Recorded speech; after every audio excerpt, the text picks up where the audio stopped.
Assalamualaikum warahmatullahi wabarakatuh. Alhamdulillahirabbil alamin. Tiada kata yang lebih utama untuk diucapkan pada kesempatan ini selain puji dan syukur kepada Allah Subhanahu wa taala. Karena atas rahmat dan kasih sayangnya juga kita semua, baik yang hadir di sini maupun yang ada di rumah, masih diberikan kesempatan untuk beribadah di bulan paling mulia, bulan suci Ramadan. Semoga kesempatan ini dapat kita gunakan sebaik-baiknya untuk menjaring pahala yang berlipat ganda. Pemirsa, saya Henidar Amru, kita berjumpa lagi dalam Tafsir Al-Misbah mengenal surat Al-An'am bersama Pak Quraish Shihab. Pada episode kali ini, insya Allah, kita akan membahas ayat 80 dan seterusnya dari surat Al-An'am. Ayat-ayat ini antara lain memberikan argumentasi yang kuat dan logis atas kelemahan dan kekeliruan orang-orang yang musyrik. Selengkapnya, penjelasan ayat ini akan kita simak bersama Bapak Quraish Shihab. Apa kabar Bapak? Alhamdulillahirabbil alamin. Segar sekali nih kelihatannya. Puasa berjalan lancar. Alhamdulillahirabbil alamin.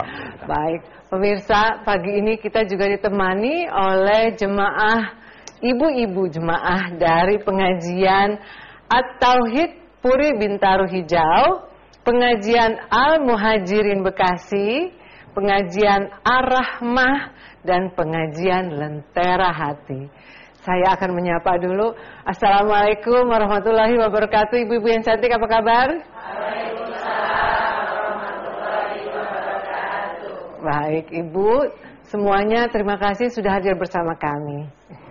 Baiklah, kita akan langsung kepada pembahasannya.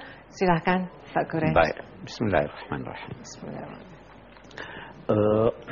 Ayat-ayat yang lalu yang kita sudah bahas dalam episode yang lalu berbicara tentang Nabi Ibrahim. Beliau membuktikan melalui ciptaan Allah tentang wujud dan keesaan Allah. Tapi seperti juga yang telah saya sampaikan dalam episode yang lalu, kaumnya menyembah berhala, menyembah bintang-bintang. Tentu saja apa yang disampaikan oleh Nabi Ibrahim kepada kaumnya itu tidak diterimanya.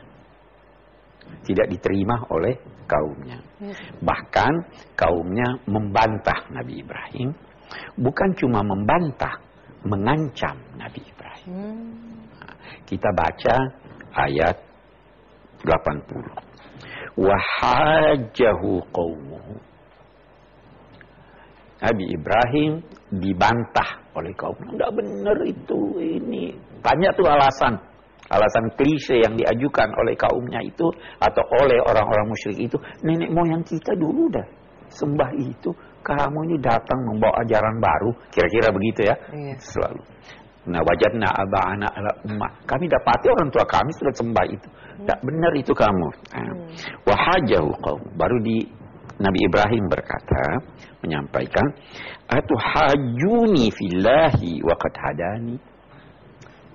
Apakah kalian akan membantah aku menyangkut Tuhan, menyangkut Allah? Padahal dia, Allah itu sudah memberi saya petunjuk. Kamu tak diberi petunjuk. Kamu tidak dapat wahyu. Saya dapat wahyu dari Allah. Saya diberitahu oleh Allah. Kira-kira seperti ini. Dua orang bertengkar. Si A datang berkata, oh si A datang. Yang satu berkata, si A tidak datang. Si A kemudian berkata, saya diberitahu sendiri oleh si A bahwa dia datang. Yang mana lebih kuat dia punya argumentasi? Tentu yang berkata, saya diberitahu sendiri dia. Nah, begitulah Nabi Ibrahim. Iya. Kalian berkata Tuhan itu punya sekutu. Kalian berkata berhala-berhala itu adalah Tuhan-Tuhan. Saya berkata Tuhan Maha Esa. Yang beritahu saya itu Tuhan yang Maha Esa. Kamu yang beritahu kamu siapa? Kamu cuma kira-kira. Iya. Itu maksudnya di sini. Allah subhanahu wa ta'ala itu tidak mungkin mengabaikan manusia tanpa bimbingan. Tidak mungkin. Mari kita lihat. Bayi saja dalam perut ibu dibimbing oleh Allah bagaimana supaya dia bisa keluar. Iya. Iya. Terbalik tuh dia punya badan tadi ya. Terbalik. Burung aja dibimbing oleh Allah supaya dia bisa ajak, supaya dia beri makan anaknya. Iya. Iya. Diberi naluri. Masa manusia tidak diberi bimbingan oleh Allah tentang yang baik dan yang buruk? Itu maksudnya Nabi Ibrahim, ya kan? Tuhan yang beri saya bimbingan. Dia yang paling tahu. Maka hadani Rabbi. Nah, mendengar itu kaumnya mengancam, hati-hati kamu, nanti kamu kena kutukan berhala nanti. Ya tak? Yeah. Nah, apa jawab Nabi Ibrahim? Wala akhafu ma tusyriku Nabi. Saya tidak takut pada berhala-berhala kamu.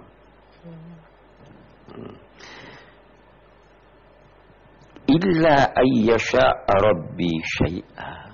Nah, illa ini ada yang artikan kecuali, ada yang artikan tetapi. Mari kita lihat. Saya itu tidak takut sama kau punya berhala. Kecuali saya baru takut kalau Tuhan menghendaki. Apa maksudnya itu Tuhan menghendaki? Saya beri contoh lagi. Takut sama pisau atau tidak? Tidak. Takut. Kadang. Bisa takut, bisa tidak. Ya kan? Pisau saya tidak takut sama pisau. Kecuali kalau pisau itu dijadikan alat untuk mencederai saya. Ya kan? Nah, ini Nabi Ibrahim berkata begitu. Saya tidak takut sama kau punya berhala.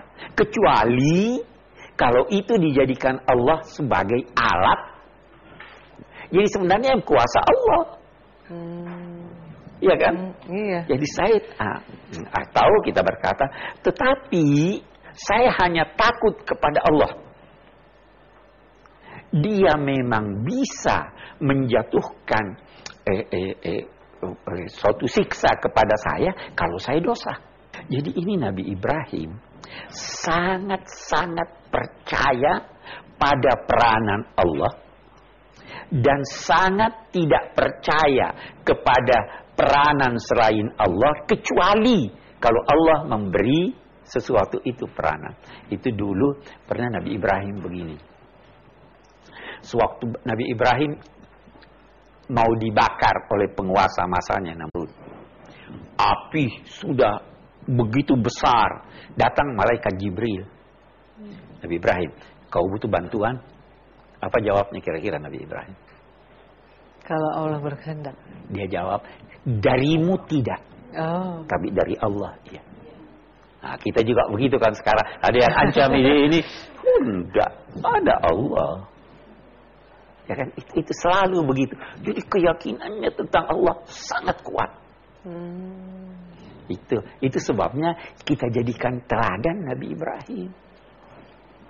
Oke, kita lanjutkan. Wasi'a rabbi kulla syai'in ilma. Tuhanku ilmunya mencakup segala sesuatu.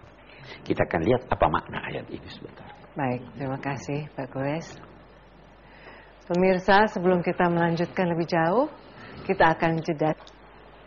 Pemirsa, kita kembali lagi dalam program Tafsir Al-Misbah mengenal surat Al-An'am bersama Pak Quraish Shihab. Baik Pak, kita langsung lanjutkan. Ya, jadi Nabi Ibrahim kita lanjutkan ayat wasi'a rabbi kulla syai'in ilma. Tuhanku yang memelihara aku, Rabbi ya, Rabb itu kan pemelihara, yang memelihara aku, ilmunya mencakup segala sesuatu. Kita biasa baca ayatul kursi ya. Ayatul kursi itu salah satu namanya adalah ayat pemelihara. Di situ ayatul hifz. Di situ antara lain dikatakan ya'lamu ma baina aydihim wa ma khalfahum wa la yuhituna bi syai'in min ilmihi. Allah mengetahui apa yang ada di hadapan dan di belakang siapapun. Dia mengetahui, tetapi siapa yang makhluk semua tidak mengetahui apa yang diketahui oleh Allah. Kecuali kalau Allah memberitahu dia. Oke, kita lihat sekarang. Yang mana lebih berbahaya? orang yang tahu segala sesuatu tentang Anda, atau dia hanya tahu sebagian tentang Anda? Yang tahu segala sesuatu. Di sini Nabi Ibrahim berkata demikian. Kalian kalau punya maksud jahat sama saya, Tuhan saya itu tahu. Jadi dia bisa bela saya. Seandainya pengetahuannya hanya sedikit, tidak mencakup segala sesuatu, boleh jadi yang kamu rencanakan dia tidak tahu. Ya, tapi kalau Tuhan saya tahu segala sesuatu.